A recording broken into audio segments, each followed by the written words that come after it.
Hi. 8 out of 10 companies that we talk to at the moment, mainly lifestyle businesses, but practically anyone interacting with B2B and B2C customers, they have the same problem. What to prioritize when it comes to digital versus physical?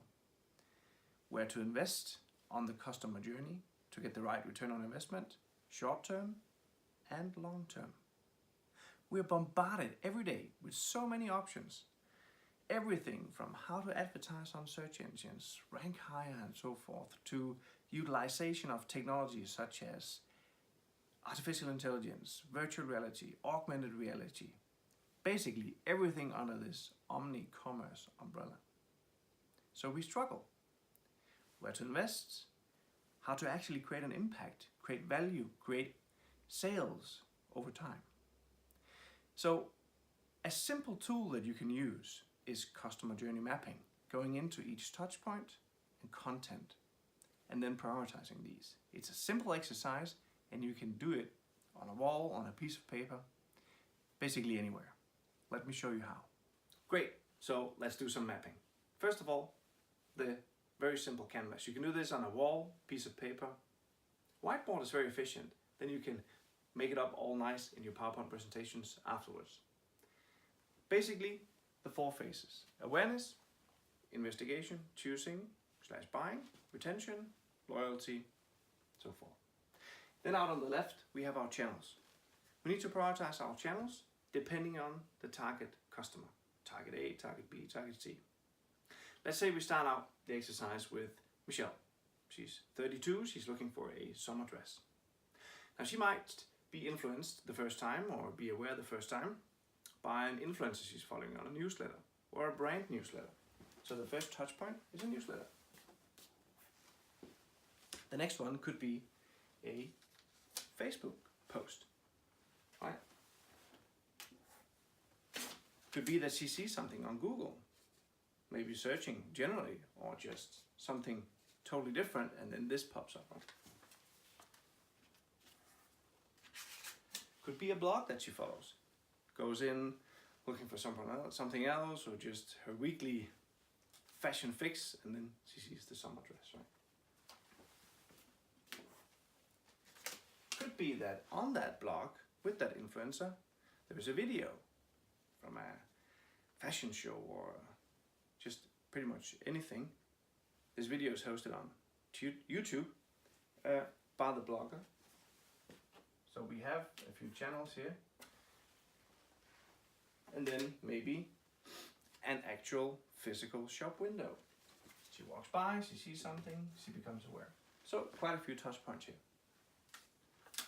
Now she comes to the investigation phase. Let's say she sees something on the blog, and then she goes to Google to find out, okay, where's the best offer for this dress? It looks nice. Maybe what she does is she starts looking into the brand websites of the dresses that she saw. Maybe what she does is actually go to the physical shop, try something on. Right? Now, in the choosing part, she really goes into, once again, what's the best offer? So, here. Maybe she goes directly into the brand website, the web shop.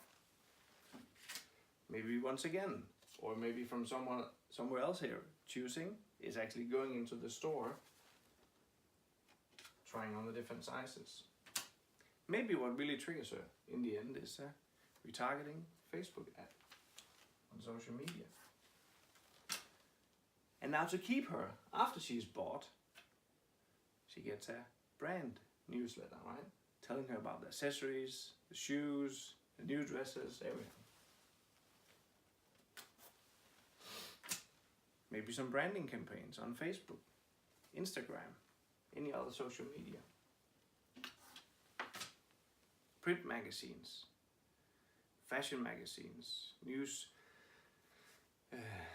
magazines, and so forth.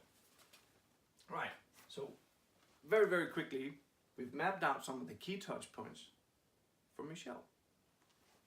And now we can start drawing this journey. So let's say that the first time she actually becomes aware is this newsletter. Then she goes into the Facebook part, getting her daily fix there. She gets aware. And then searches on Google. And maybe even the shop, the physical shop, right? Great. From there on, she says, okay, now I want to actually see this brand's website. So she goes here, and then she goes to Google to see, okay, are there any better offers than there was on the brand's website? Great. Again, she goes to investigate, is this actually fitting me? Now I'm including all the touch points. Don't worry about that. Great. So from there on, she goes on to Google again to find out the actual best offer.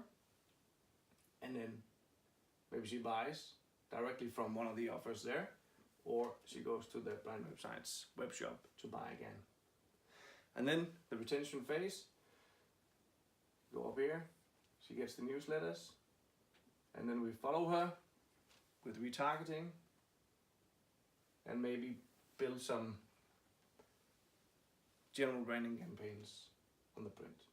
So this could be a flow going digital, a little bit physical, and then digital and back again.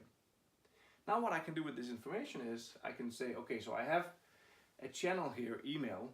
It's something that is important. Maybe it's not the most important. So the whole website part of it, the content on websites and how we do that, actually we have 4 touch points there. That's pretty important. And we have 3, and we have 3, and we have 1. So I have my priorities, right?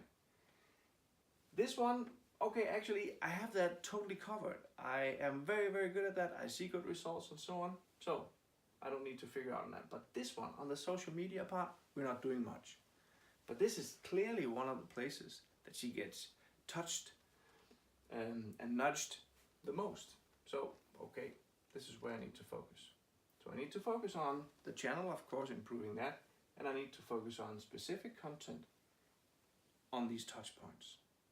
And suddenly what I have is something I can bring on to my priority matrix and figure out, okay, is this something that is gonna cost me a lot of time and resources versus the actual impact that I will get or not? I start placing that out in my prioritization matrix, and suddenly I have a clear picture of where to invest.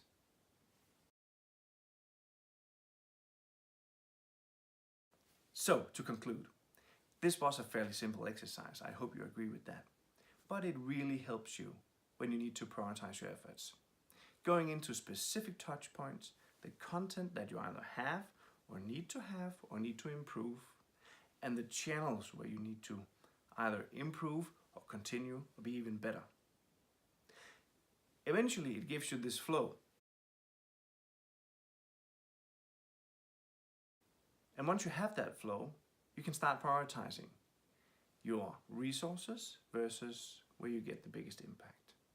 Eventually, increasing sales. So, good luck with the mapping.